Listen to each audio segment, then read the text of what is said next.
Quick video lang to about sa revelation ng Devil Fruit ability ni Gorosei Saturn. Anong klaseng Devil Fruit ba ito? Ano ang mga abilities? At may transformation ba ito? Lahat yon ay alamin natin sa video na to. Inutusan ni Saturn ang mga pasipista na huminto. Paano siya narinig ng mga ito? Sa tingin ko, mula sa Magic Circle.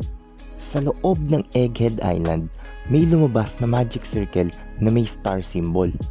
May black flames at black lightning na lumalabas mula rito. Kasabay nun, meron ding mga smoke o usok. In-announce na si Saturn ay mag-a-arrive na sa isla ng Egghead.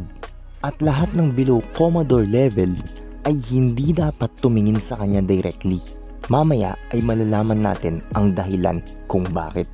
Pinakita yung top view ng magic circle. May star ito sa gitna at 5 number 5 sa mga sides nito. Mula sa usok ay lumabas si Saturn. May isang low rank marine ang nakakita sa kanya.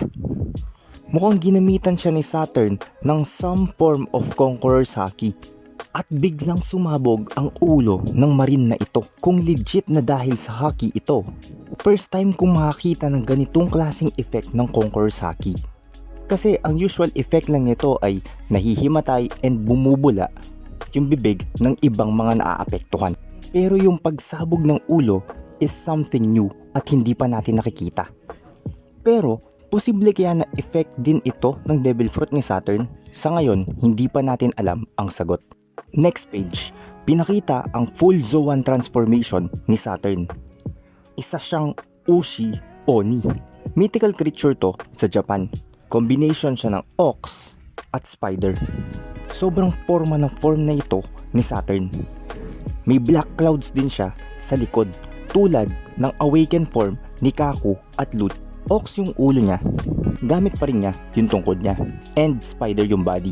Yung pinakagusto kong part ng design niya is yung black swirls sa spider legs niya at yung parang flame effect sa likod niya. Sobrang ganda at astig nun. Good job sa design, Oda. Final panels ng chapter, nakita ni Saturn sina Vegapunk. Ang ganda ng shot na to. Kitang kita kung gaano kalaki or kamassive si Saturn sa transformation niya.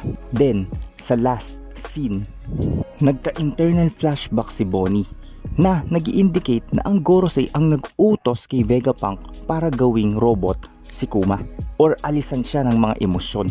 Nagalit si Bonnie. Pumulot siya ng isang espada at sinaksak si Saturn. Yung nakakagulat dito is dumugo na sugatan nito si Saturn. End of chapter. Okay, pag-usapan naman natin ngayon ang reaction ko. Overall, sobrang nagustuhan ko ang introduction ng Zoan form ni Saturn. Gusto ko yung design niya, yung black swirls, yung combination ng ox at spider, and yung flaming effect. Gustong gusto ko yon at sobrang cool. Interesting din yung magic circle na ginamit niya. Ano kaya yun? Tool ba yun?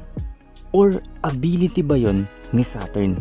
Baka naman pati yung ibang mga Gorosei kayang gumamit ng ganun. Kasi nakaka-curious eh.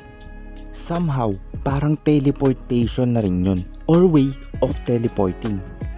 Kung pati yung ibang mga Gorosei ay kayang gamitin yon, delikado at magiging unpredictable nila. Kasi kahit saan pwede silang sumulp. Malay natin, di ba? Next arc sa Elbaf, bigla na lang may bagong Gorosei na sumulpot din doon. Astig din yung head exploding move na ginawa ni Saturn. Hindi ako sure kung Conqueror's Haki ba yon or ability lang ng Devil Fruit ni Saturn. Tingin ko, advanced application yon ng Conqueror's Haki. Kung ako ang tatanungin na. For now, hindi pa natin alam yon, so speculation at theory pa lang ang pwede natin gawin. Yung minor issue ko lang sa chapter na to is napadugo si Saturn at natusok ng attack ni Bonnie na wala man lang haki. Kasi dapat hindi, di ba? Sikat ang mga Zoan sa durability nila. Then, dagdag mo pa yung mukhang awakened yung Devil Fruit ni Saturn na to. Kasi meron siya mga dark clouds sa likod eh. Pero sa kabila nito, nasaksak at napadugo pa rin siya ng normal sword attack lang na walang haki ni Bonnie. Hindi man nga swordsman si Bonnie, weird ng konti yun para sa akin. Pero tingin ko, wala man epekto to or zero damage lang to kay Saturn. Baka nga hinayaan lang niyang tusukin siya ni Bonnie. Kagat ng lamok lang siguro sa kanya to. So yun, maraming salamat sa pakikinig at huwag kalimutang mag-like, share, and subscribe. Kita-kita ulit tayo sa next video.